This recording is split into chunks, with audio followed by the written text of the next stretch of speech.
நமது சங்கத்திற்கு பெருமை சேர்க்கும் விதமாய் சிறப்பு அழைப்பாளர்களாய் வருகை தந்திருக்கும் பொறியாளர் Subramaniam, chairman PAI Tiruppur centre அவர்களே, பொறியாளர் Jayabalan, PAI state level membership committee chairman அவர்களே, மற்றும் இந்த சிறப்பு வாய்ந்த விழாவை சிறப்பித்துக் கொண்டிருக்கும் நமது மாநில பொறியாளர் ஆல்வின் ஆனந்த் அவர்களே, நமது மாநில சங்க சட்ட ஆலோசகர் அட்வொகேட் மற்றும் பொறியாளர் பிரணவானந்தன் அவர்களே, மற்றும் அழகுவேலின் பாசத்திற்காக நாமக்கல் மையத்திலிருந்து வருகை புரிந்து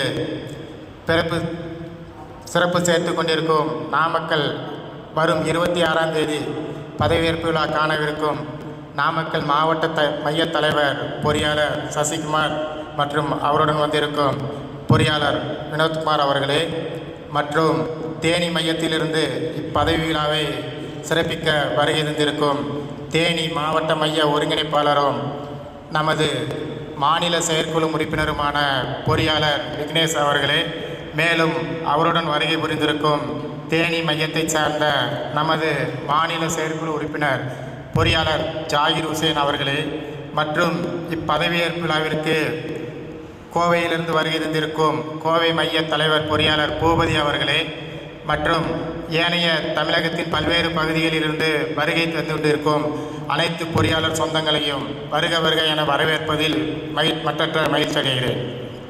நமது ECT ஆனது பல்வேறு கூட்டங்களிலே பதவியேற்பு விழாவிலே நமது சங்கத்தை பற்றி நீங்கள் கேள்விப்பட்டு கொண்டிருப்பீர்கள்.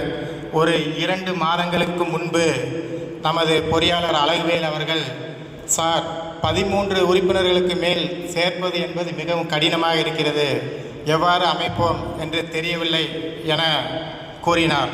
அப்பொழுது அவருக்கு நான் ஒன்றை மட்டும் தெளிவாக கூறினேன்.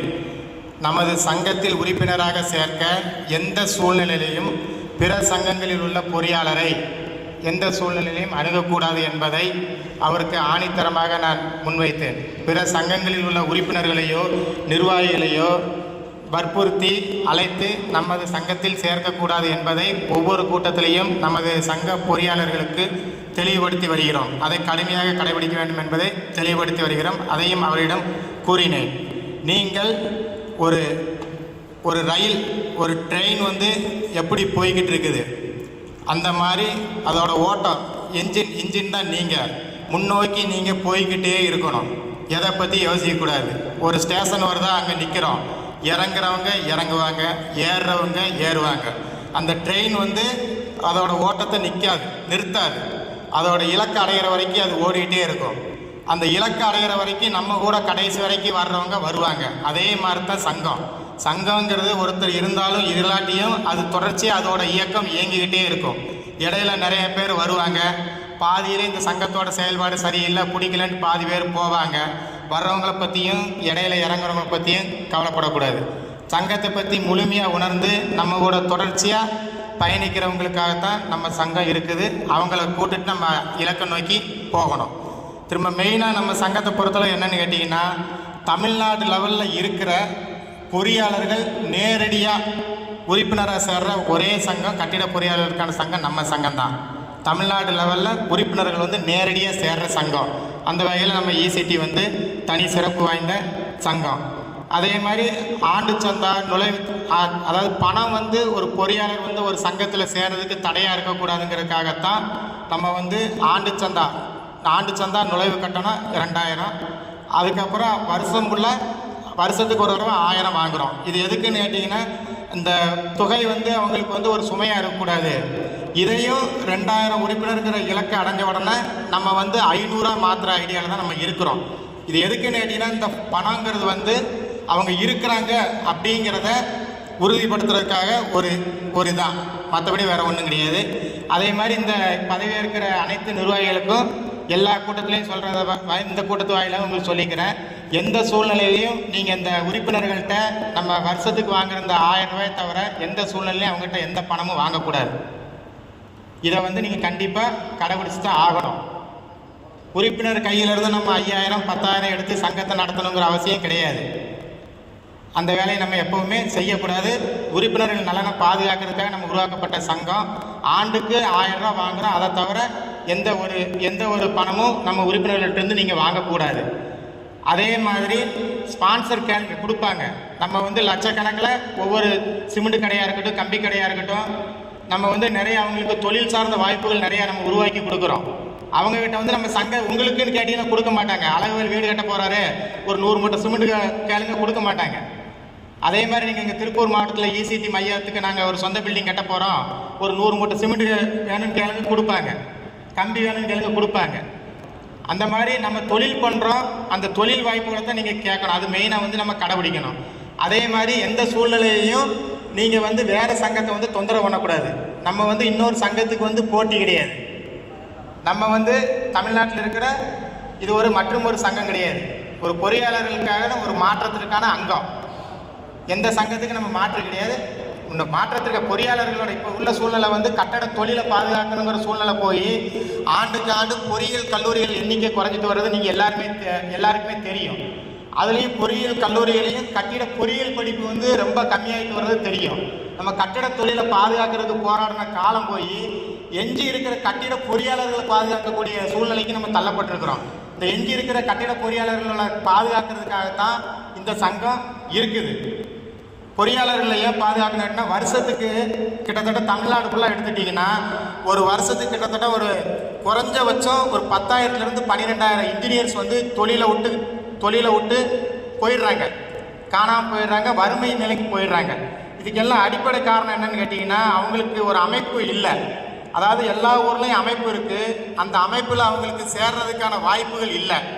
அந்த வாய்ப்புகள் ஏன் மறுக்கப்படுதுன்னு கேட்டிங்கன்னா, ஏற்கனவே நல்ல நிலைமையில் இருக்கிற பொறியாளர்கள் வந்து அந்த தங்கள்கிட்ட வந்து வேலைக்கு இருந்த இன்ஜினியர்ஸை வந்து அந்த சங்கத்தில் வந்து சேர்றதுக்கு அனுமதிக்கிறது இல்லை. இப்படி அவங்க அனுமதிக்கிறது இல்லாதனால என்ன ஆகுதுன்னு கேட்டிங்கன்னா, அவங்களுக்கு வந்து நம்ம அந்த அனுபவங்கள் வந்து கிடைக்கிறதுக்கான வாய்ப்புகள் இல்லை. நம்ம இசிடி வந்து பொறியாளர்களுக்கான அனுபவத்தை கொடுக்குது. எப்படி கொடுக்குதுன்னு கேட்டிங்கன்னா, நம்ம இசிடியில் வந்து ஒரு தொழில்நுட்ப கல்லூரியில் வந்து விரிவுரையாளராக இருக்கிறவங்க, அந்த இன்ஜினியர்ஸு எல்லாருமே அதில் இருக்கிறாங்க. அரசு ஊழியர்களும் நம்ம சங்கத்தில் இருக்கிறாங்க. அதே மாதிரி தொழிலில் மிகப்பெரிய லெவலில் சாதித்த பொறியாளர்களும் இருக்கிறாங்க. இந்த கூட்டங்கள் வந்து நீங்கள் கலந்துக்கிறப்போ வந்து அவங்களோட தொழில் வாய்ப்பு, அவங்க வந்து அவங்களோட அனுபவத்தை பகிர்ந்துக்கிறாங்க. அப்போ வந்து அந்த இளம் பொறியாளர்களுக்கு வந்து அந்த அனுபவம் வந்து அவங்களுக்கு கிடைக்கிது. அப்போ வந்து அவங்க தொழிலை விட்டு போகக்கூடிய ஒரு சூழ்நிலை வந்து அமையாது. இந்த அனுபவங்கள் வந்து கூட்டத்துக்கு வர்றப்ப தான் கிடைக்கும். கூட்டத்துக்கு வர்றப்ப மூத்த பொறியாளர்கள் வந்து அவங்க அனுபவத்தை சொல்லுவாங்க. அப்போ நீங்கள் அதை பின்பற்றி அந்த தொழிலை மேற்கொள்ளும் போது தொழிலை விட்டு போகக்கூடிய சூழ்நிலை வராது.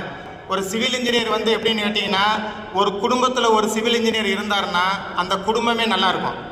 ஒரு சிவில் இன்ஜினியர் காணாமல் போனார்னு வச்சுக்கோங்க, ஒரு நடுத்தர குடும்பத்திலேருந்து ஒரு சிவில் இன்ஜினியர் வர்றார், அவர் நல்லா இருந்தார்னு வச்சுக்கோங்க, அந்த குடும்பம் வந்து பொருளாதார ரீதியாக அடுத்த நிலைமைக்கு வரும். ஏன்னு கேட்டிங்கன்னா, தனக்கு கீழே வேலைக்கு இருக்கிற மம்டியால் சித்தாலாக இருக்கட்டும், பெயிண்டராக இருக்கட்டும், கார்பெண்டராக இருக்கட்டும், அவங்க குடும்பத்தில் ஏதாவது ஒரு கஷ்டம்னா தன்னால் ஆன அளவுக்கு ஏதாச்சும் ஒரு வகையில் ஒரு பொருளாதாரத்தை ரெடி பண்ணி உதவி பண்ணுற ஒரு கட்டிட பொறியாளர் தான் கூட பிறந்தவங்களுக்கு, தான் நண்பர்களுக்கு, தான் நெருங்கின உறவினர்களுக்கு ஒரு கஷ்டம்னா கண்டுக்காமல் விட்டுருவாங்களா? சிவில் இன்ஜினியருக்கு வந்து இயற்கையாகவே உதவி பண்ணுங்கிற எண்ணம் இருக்கும். அப்போ அவங்க பொருளாதார ரீதியாக தன்னிறைவாக இருந்தால்தான் அந்த உதவியை வந்து செய்ய முடியும். அதனால் வந்து இப்போ வந்து மெயின் நோக்கமே வந்து நம்ம கட்டிட பொறியாளர்களை பாதுகாக்கிற நோக்கம்தான். நீண்ட கால முயற்சி. திருப்பூர் நமக்கு ஏன்னா இப்போ பொள்ளாச்சி தலைமையிடமாக கொண்டு செயல்படுற சங்கம் நம்ம சங்கம். கோவை மாவட்டத்துக்கு பக்கத்தில் இருக்கிற மாவட்டம். இது எப்போவோ அமைய வேண்டியது. இருந்தாலும் அழகுவேலோட முயற்சியினால் இப்போ இந்த சங்கம் வந்து திறப்பு விழா காண்றதை நினைக்கிறப்ப வந்து உண்மையிலே வந்து ரொம்ப சந்தோஷமாக இருக்குது. இது மென்மேலும் அதே மாதிரி நம்ம கூட்டத்துக்கு 3 மாதத்துக்கு ஒரு கூட்டம் நடக்கும். மாவட்ட கூட்டம் வந்து 3 மாதத்துக்கு ஒரு கூட்டம் நடக்கும். மொத்தம் வந்து வருஷத்துக்கு 4 கூட்டம் நீங்கள் நடத்தினா போதும். அதுக்கு மேலே நடத்தணுங்கிறது கிடையாது. 3 மாதத்துக்கு ஒரு கூட்டம் நடத்தினா போதும். அது வந்து ஸ்பான்சர் வாங்கி தான் நம்ம நடத்திக்கணும். ஆமாம், இந்த கூட்டத்தை வந்து சிறப்பாக அவர் அழகுவேலுக்கு வந்து சிறப்பாக வழி நடத்துவார். திறமையான நபர்.